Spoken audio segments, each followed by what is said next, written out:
वसुधा का नेता कौन हुआ, भूखंड विजेता कौन हुआ, अतुलित यश क्रेता कौन हुआ, नवधर्म प्रणेता कौन हुआ, जिसने न कभी आराम किया, विघ्नों में रहकर नाम किया।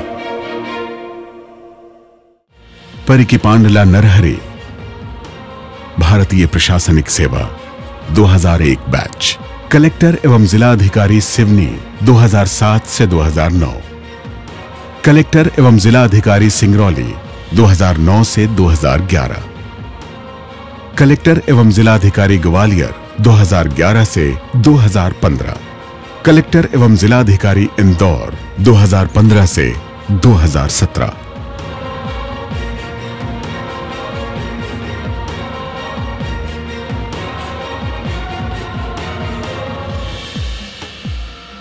जन कल्याण के प्रति अडिग समर्पण और कठिन परिस्थितियों में भी नई राह निकाल पाने की अद्भुत क्षमता का जीवंत प्रतीक हैं भारतीय प्रशासनिक सेवा के अधिकारी पी नरहरि। एक कुशल प्रशासक लोगों के प्रति संवेदनशील होकर ही उनका जीवन संवार सकता है। यही नरहरि की कार्यशैली और जीवन का मूल मंत्र है। वो जहां जहां भी पदस्थापित रहे, उनकी संवेदना और त्वरित कार्यवाही ने हजारों जरूरतमंदों की जिंदगी बदल डाली। इंदौर शहर में भी ऐसे लोगों की कमी नहीं जो हर दर से निराश होकर कलेक्टर के दरवाजे पर पहुंचे और अपनी समस्या से छुटकारा पाकर ही लौटे।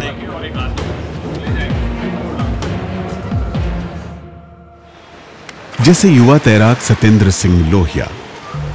बचपन में एक गलत इलाज ने सत्येंद्र के पांव की ताकत छीन ली, लेकिन उनके इरादों को कमजोर नहीं कर पाया।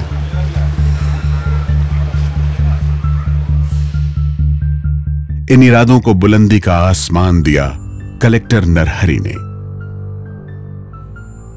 श्री आदरणीय नरहरि जी वो पारस पत्थर हैं जो दूसरों से मिलकर भी अपने जैसे बनाने की चाहत रखती है। वो मेरे को दिखने लगा है। जहाँ कोई सुविधा नहीं थी, आज मुझे इस जगह खड़ा कर दिया था। उनका नाम ही नहीं, उनका काम भी है नरहरि। कुछ ऐसी ही कहानी भारोत्तोलक सरगम चौहान की भी है। मैं उन्हें ये दिखाना चाहती हूँ कि आगे भविष्य में मैं एक लेवल तक जाऊँ, इंटरनेशनल लेवल तक जाऊँ, भारत का प्रतिनिधित्व करूँ और जो डीएम साहब का जो मेरे लिए जो सहयोग रहा, मैं उसे एक इंटरनेशनल लेवल तक प्रूफ करके बताऊँ।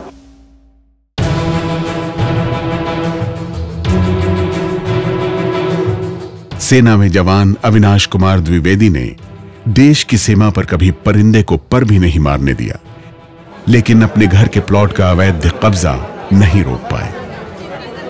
मेरी जो प्रॉपर्टी है, प्लॉट है, वहाँ पे जाके खुद कलेक्टर साहब आए और उन्होंने वहाँ पे पूरा उसको तोड़ के डोजर से और कब्जा वहीं पे दिलवाया। अगर हर अधिकारी इसी टाइप से होगा तो मैं यही कहूँगा कि देश एक अच्छी ऊंचाई पे जाएगा। माता पिता को खो चुका गौरव गरीबी की वजह से पढ़ाई से भी महरूम रह जाता अगर समय पर प्रशासन मदद न करता। स्कूल वालों ने मना कर दिया पढ़ाने के लिए। फिर हम कलेक्टर जी के पास गए, फिर उनसे मदद मांगी। तो वो मेरी बहन और मेरे लिए बहुत अच्छी बात है कि वो हमारी ज़िंदगी संवार रहे हैं।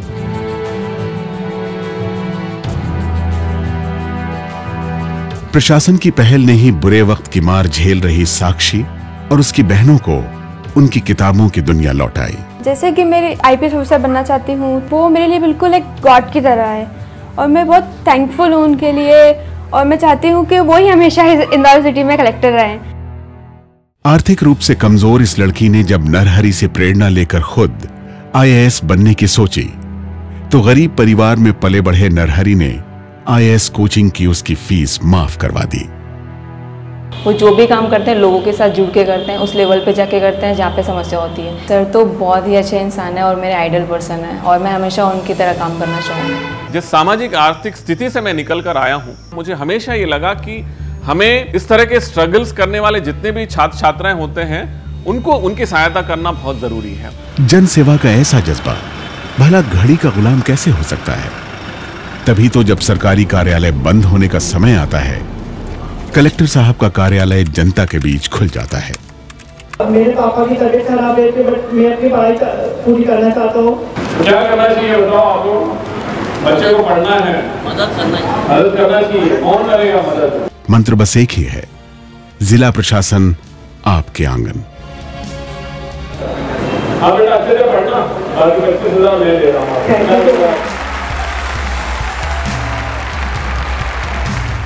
क्या चल रहा है?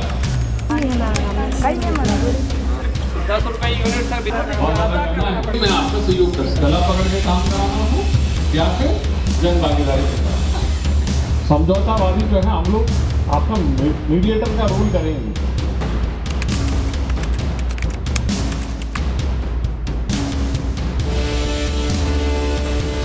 जहाँ हमारे लोग सहायता कर रहे हैं कि नहीं कर रहे, गाँव में कुछ पैसे लगा रहे हैं,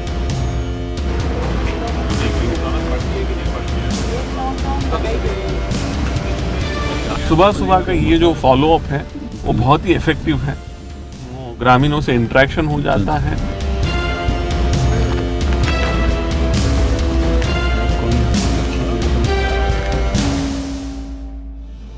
वैसे इंदौर के लोगों को जन सुनवाई के लिए किसी खास दिन या समय का इंतजार नहीं करना पड़ता।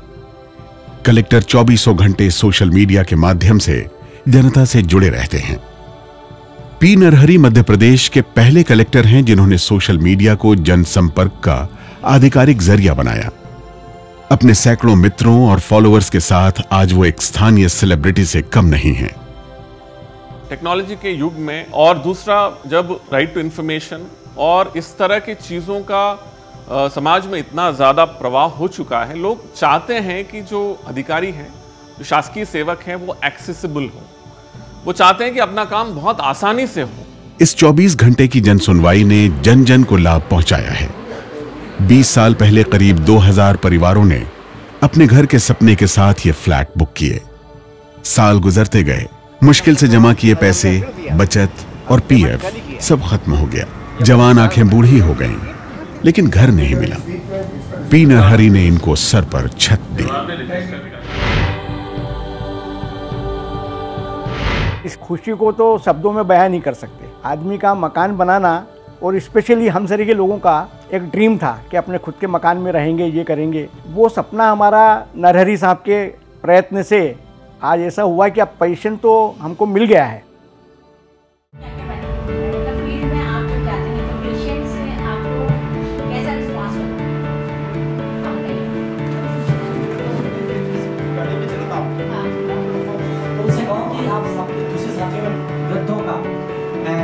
पी नरहरी सिर्फ आर्थिक मदद करने में नहीं, बल्कि लोगों को स्वावलंबी बनाने में विश्वास रखते हैं। इसी दूरगामी सोच से बनी नेत्रहीन दिव्यांगों की संस्था सुपर 10।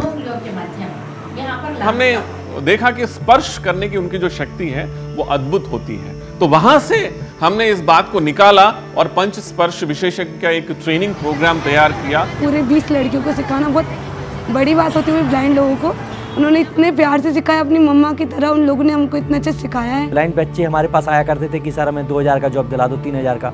इवन पढ़े लिखे पोस्ट ग्रेजुएट भी 3000 रुपये का जॉब कर रहे थे।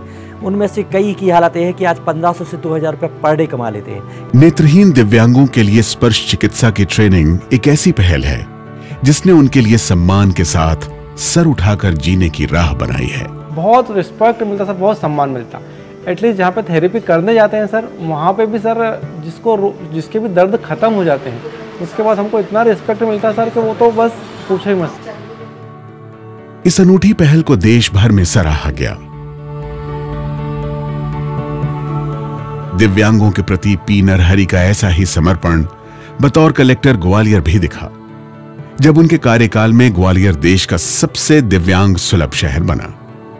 बहुचर्चित टीवी कार्यक्रम सत्यमेव जयते में भी इसे दिखाया गया।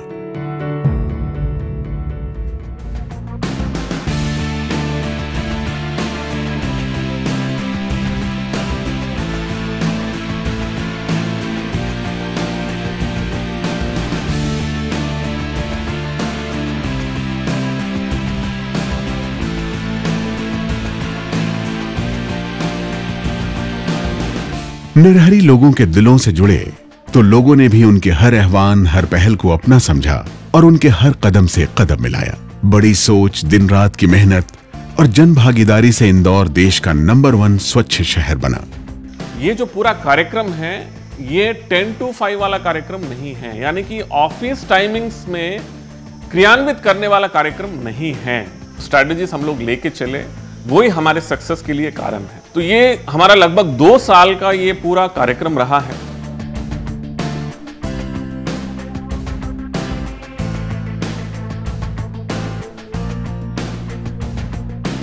लोगों के लिए कुछ करने के इस जज्बे की नींव पी नरहरि के बचपन में ही पड़ गई।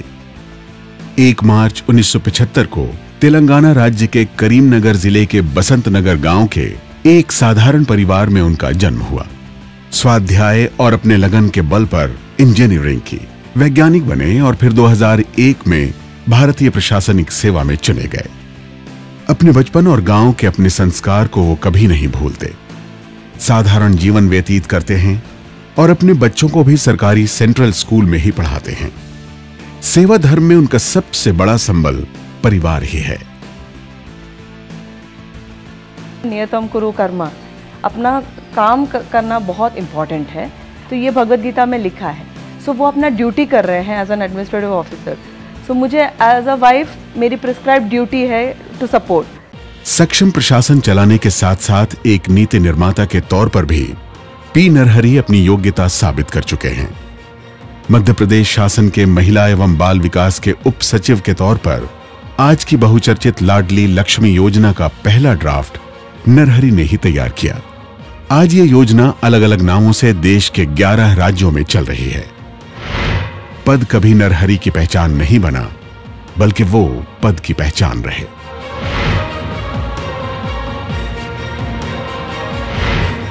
ये जहां जहां कार्यरत रहे, वहां वहां असाधारण काम की छाप छोड़ी।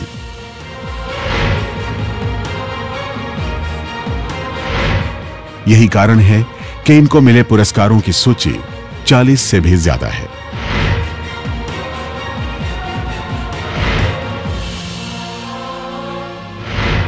पी नरहरि एक कुशल प्रशासक के साथ साथ अच्छे लेखक भी हैं। महू के कार्यकाल के दौरान उन्होंने एक शोधपरक पुस्तक हु ओन्स महू भी लिखी। मैं ऐसे लोअर मिडिल क्लास फैमिली से आया हूं। हमने कभी कलेक्टर को नहीं देखा अपने जीवन में। जब तक कलेक्टर नहीं बने तब तक कलेक्टर, जब तक आईएएस में नहीं आए तब तक आईएएस अफसर को नहीं देखा। तो मैं हमेशा ये मानता हूं कि मुझे ऐसा कलेक्टर बनना चाहिए कि जो इजीली मुझे लोग देख सके, समझ सके और मुझसे बात कर सके और समस्या बता सके। एक प्रशासनिक सेवा अधिकारी के तौर पर पी नरहरि अपने हर कर्तव्य को तो पूरी तरह निभाते ही हैं। लोगों की मदद के लिए वो व्यवस्था के दायरे से बाहर निकलकर नए समाधान ढूंढने में भी नहीं हिचकते। अधिकारियों के लिए, किसी के लिए भी अगर ये काम करोगे तो आप फंस सकते हो, आप ये काम इस तरह से करोगे तो आपके अगेंस्ट में इंक्वायरीज हो सकते हैं वाली जो चीजें हैं, वो अधिकारियों को, शासकीय सेवकों को रोकता है काम करने। लीक से हटके करने में ही हमको दिखता है कि अच्छा ऐसा करने से काम होता है। सरकार पद को, उस पर बैठे व्यक्ति को समान अधिकार देती है। इन अधिकारों को जनहित और लोक कल्याण का अस्त्र बनाकर हजारों जिंदगियां बदलने का मादा पी नरहरि जैसे चुनिंदा लोग ही रखते हैं।